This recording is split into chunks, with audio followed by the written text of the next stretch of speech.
Hello again, the Professor Malik, back with you. I have some interesting news here.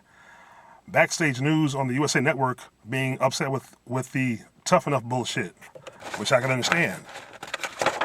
Sources at the USA Network indicate that officials in the network believe pro wrestling's popularity is cycling downward, which is indicated by the recent decline in ratings.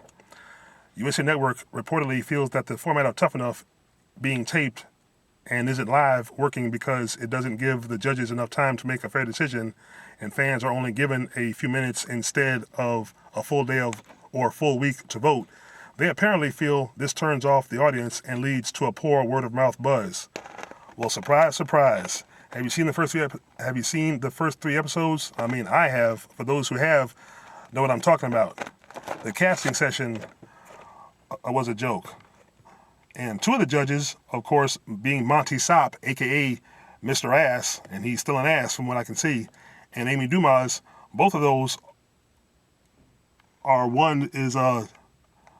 a, a, one had a DUI charge, basically driving with a suspended license. The other, I believe, has been in trouble with the law multiple times, maybe two or three, due to a domestic issue, or it is what it is. Like I said, I've seen his mugshot online. So you got two judges who both have had criminal charges against them or felony charges. That's bad right there. So to the trainees, I hope you know that you're being trained by people who've had previous criminal charges. Anyway, Additionally, USA officials felt that Steve Austin was a dynamic presence with charisma that carried the previous Tough Enough season, while Chris Jericho comes off as a game show host, and he does. Watching the end of Tough Enough these days is like watching the end of Family Feud.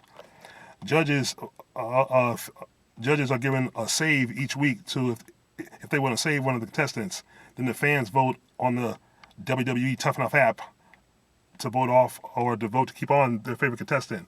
The one with the I believe it is the one that has the lowest votes is eliminated. And of course, let's talk about one of the judges, Paige, who's barely been in the business, maybe I think who's been in the business says almost 10 years before she got to the WWE. Okay, you've been there 10 years, but you've been on the indie scene. You're still not a legend, and you haven't been a big enough draw, and you're not going to be a main event draw. Paige should not be a goddamn judge. That's bullshit. I mean, you can look at her and tell she's basically a party girl who obviously likes punk rock music and likes to do what she does. She has no business being the judge of anybody. So me personally, Paige needs to go as a judge. If you want to have judges, hire two more legends, like Hulk Hogan. You know what I mean? Then you might have a fair panel of judges that can really judge a contest. But having Paige out there just makes it look ridiculous and silly. Anyway, I hope this will be the last season of Tough Enough, because this Tough Enough, like I said, it's a Family Feud type game show. And then you have Tough Talk with The Miz on the network, which also to me is just after the show bad comedy, because they're just talking, they're just talking about why they got eliminated, what their opinions are, and in all seriousness, who cares? I don't believe not one of these contestants, whoever wins it, is not going to be exciting, and no one's going to want to watch him. Also, on another note, I saw another article where the very first Tough Enough winner, one of the very first Tough Enough winners, Maven, is making a return. I wish him success. As you know, I found out an article where he was actually arrested years ago. I found his mugshot in the arrest case online. It was, I think it was for drug charges or something. But all in all, let me know your thoughts on this topic. Leave a comment if you want.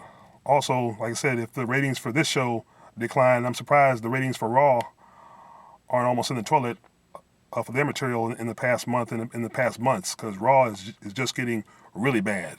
Sheamus is a heel, is Money in the Bank. Yeah, who cares? No one's excited. Only thing exciting about Raw right now is Dean Ambrose and Brock Lesnar, who of course is from the post-Attitude era. He's the only thing people are looking at and talking about. You know, what's going to happen at Battleground when he faces Seth Rollins. Is he going to win the title? I believe no, because for one thing, it's Battleground. They're not going to waste a title change on Battleground. I'm thinking they're going to save that for SummerSlam or next year's WrestleMania. Of course, Seth Rollins recently was on Tough Enough. On Digital Extra, Tough Enough Extra, he criticized all the contestants. You're talking about a guy whose title reign has basically made him look like the biggest pussy in the history of WWE's World Champions. Every match, every title defense he's had, he's relied on all his backup of the Authority. He never defended the title on his own, and he never will. So basically, kudos to the biggest pussy in WWE, Seth Rollins, whose title reign is basically shit and in the toilet. And if it were up to me, he would not be a candidate for the WWE Hall of Fame. But, you know, I'm not with the WWE, thank God, and I wouldn't be. But like I said, let me know your comments, and, you know, and your thoughts on the new format of Tough Enough. Me, thumbs down. Later, guys. Peace.